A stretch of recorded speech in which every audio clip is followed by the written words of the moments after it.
I've always cleaned as I cook so that when it gets to the end of the meal, there's minimal mess. My husband is the opposite. When he cooks, it's like a bomb went off. I've encouraged him to clean as he cooks. And if we're doing a big meal / holiday meal together, I often make sure to assign him that role. Like most people, one of us cooks, the other one cleans up. I am the better cook, so I cook like 80% of the time. He gets an easy cleanup. I'm busier than usual at work, so he's had to step up. Whenever he's done, the kitchen is a mess. I don't even get how it happens. There will be oil splatters untouched, stuff drying to dishes, peels and meat. I'm not about to let food sit out overnight, so after I'm done eating I'll start the process and won't get to really relax much.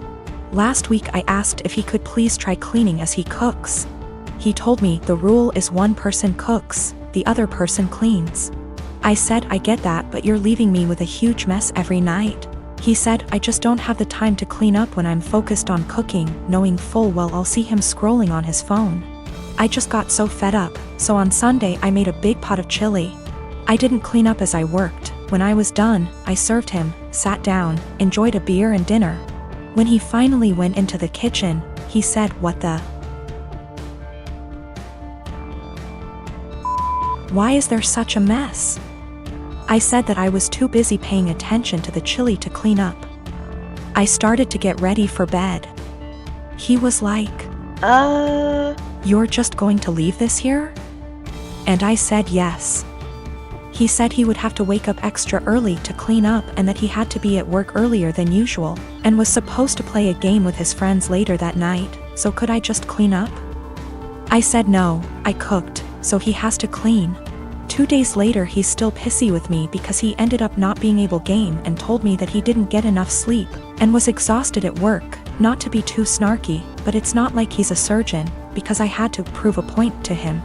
I told him that nothing else seemed to get his attention, and I feel pretty justified. He told me I was being a smug asshole about it and it was childish. We don't have a dishwasher, there's no room for one, so everything has to be done by hand. Additionally, doing the dishes means cleaning up the counters and stovetop and sweeping the floor, taking out the trash if need be. When I make chili, it's a process starting // dried chilies that I toast, soak, seed, pulverize, etc. Then there's cooking the dried beans, then there's the onions and garlic and the peels, any other veggies, seeding tomato, cans of tomato, grinding the spices, etc. Then there's grating cheese for the top, etc. It definitely left a ton of dishes and other stuff behind. So another thing that comes up is whoever cooks also cleans, but since I cook most of the time, I just don't see that as being also fair to me. I'll end up spending almost every single day after work. I've been ending work at 6 or 7 some days lately. Cooking and cleaning. If I had him cook more I would definitely start to gain weight and then we'd have another issue altogether. Background: my grandparents have always been a big part of my life, as have the rest of my family. They had 5 children, including my father, and 13 grandchildren, 6 great-grandchildren. My grandparents are quite rich. They had 3 businesses until last year when my grandfather died. I am the child of my grandchildren and have always been very close to them. My grandma used to babysit me until I could go to kindergarten. I wrap Christmas presents for her every year. I decorate their house, and I worked at their bar on Fridays in college, no pay, as they are too old to do these things themselves. All this was offered to my cousins, but they never helped. My grandparents ran a show horse farm for over 40 years. It was what my father took with him and I quickly began to love. I used to go every weekend with my grandma up until high school when I started studying. Even though I don't ride horses anymore, my dad and I go to clean the stalls and look after the horses every week when my grandparents are away on trips. Usually once every 2 months. My grandparents were a huge part of my life. Problem: my grandmother died 4 weeks ago. It was devastating. My grandmother left my aunts, uncles, and dad about $85,000 each. Money for which she and my grandfather worked very, very hard. It was expected. What was not expected was that they would leave me just over $45,000 along with some other valuables. I was honestly shocked. All my cousins received about $2,000 each and a few trinkets. Obviously you can see where it was going. My aunts and uncles were at the reading when I was told, so they told their children. Everyone except the parents is furious. My cousins, who are already adults, demand that I divide them equally. I don't feel like I should. I was very close to my grandparents and did a lot for them, but it's hard. My family is very tight-knit and we have holidays / monthly parties / dinners / etc. together, every year. I never expected money to tear us apart. This money can change a lot for me. I could pay off my $10,000 student loan and put the rest into my upcoming wedding / future kids / savings account. A small part of me wants to share it equally, just to have everyone together. But there was a reason they left this to me. They didn't do it to hurt anyone. I was the only one who visited them and helped them. None of them took the time to see them, except for family gatherings. But no one understands this except my parents. It seems to me that I alone destroy the family. My aunts and uncles won't talk to my father until I split the money, and my cousins won't talk to me. I only have a student loan and a car payment, so I don't have much debt, but it could give me a comfortable future. They all keep throwing in my face that they have families, house payments, college to pay for, etc. They keep saying I've been planning this for a long time, but I really didn't. I loved my grandparents. My fiancé tells me to forget about them and do what's best for me, but I'm a big family man. I don't want to split the money, that could really help me, but I feel like they can play with me, forcing me to choose between them and this. My parents also want me to keep the money for myself, as they think my family members are being ridiculous and demanding it. Is it right for me to keep that much? I feel like I deserve it. Is it right for me to put this money on my family? Or are the people I've been so close to all my life taking advantage of me? $45,000 versus $2,000 is a huge difference. P.S. There is more in the will than I explained. Houses, classic cars, horses, farm, land, CDs, etc. The cashback / checking accounts I was given is the only thing that seems to be a problem for everyone. I have inherited more money than my cousins. They demand that I divide it equally between them or never speak to them again. My wife and I have been together for 5 years, married for 4. She had a bad marriage before me and had a child. I had no problem stepping up to the plate to help her raise her child. The father wants nothing to do with my wife or his kid. To the point, I had 2 friends that I've had since I was 16. They were both female and I had dated one of them for 4 years, but we split up agreeing that we made better friends than an actual couple. This never happens in real life apparently.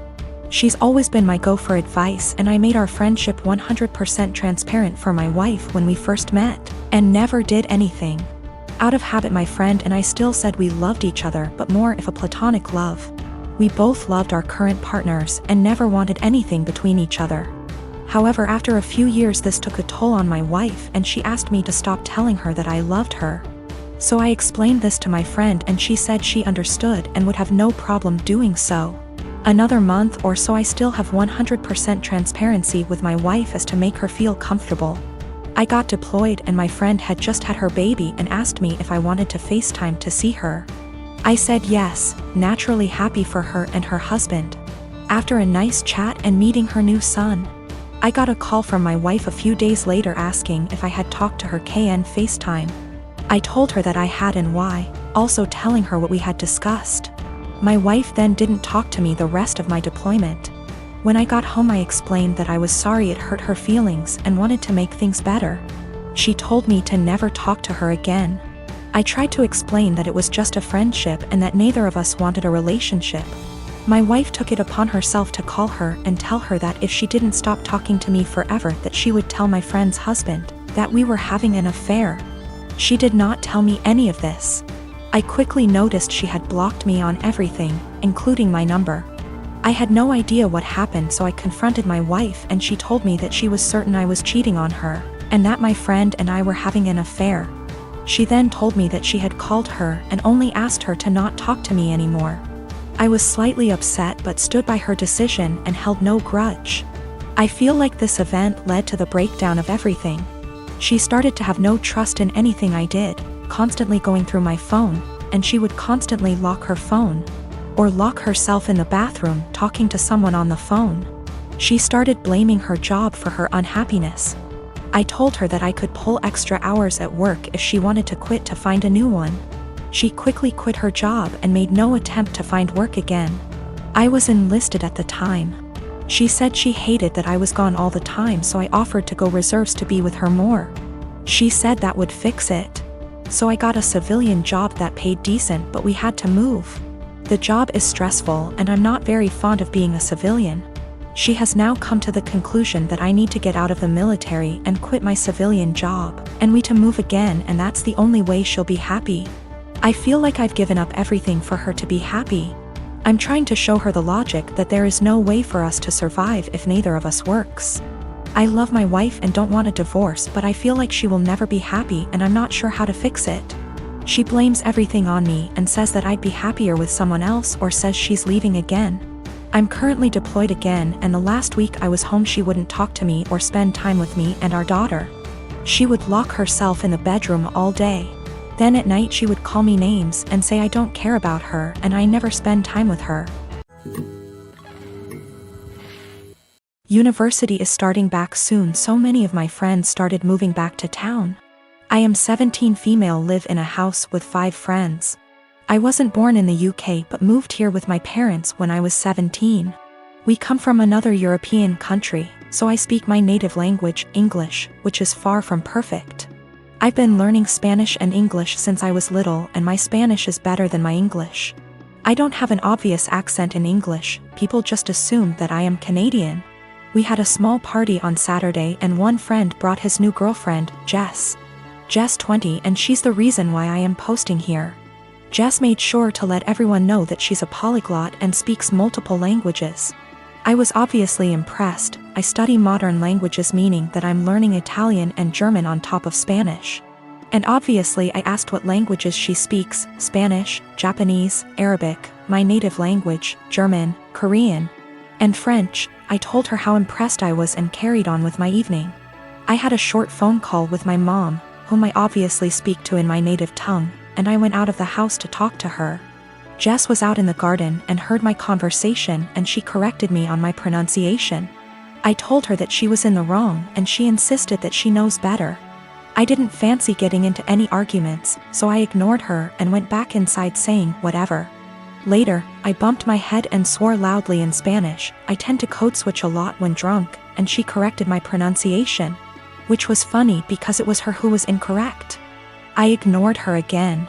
A while later I wanted my friend, who is from Spain, to hand me something, but I forgot how it's called in English.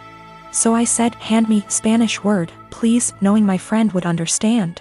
Jess decided to correct me again, using completely incorrect word. My friend and I looked at each other, and me being drunk, I lost any self-control I had. I spoke to Jess in Spanish asking her what the hell she thinks she's doing. And she looked at me telling me that my Spanish was so wrong that she didn't understand a word. It wasn't, but okay. So I told her the same thing in my native tongue, to which she replied with the same thing. I laughed at her and told her it's my native language and she really shouldn't lie about being a polyglot and correcting people when she doesn't actually speak those languages. She was fuming. She tried to grab her boyfriend's hand and leave with him, but he was too drunk to care and just said, "Told you to stop lying." I don't know how she got my number, but she called me this morning screaming what an asshole I am to humiliate her like that, and if she knew I spoke the language, she wouldn't have corrected me. I do feel bad now. I realize how humiliating this must have been for her, but on the other hand, she shouldn't have been lying.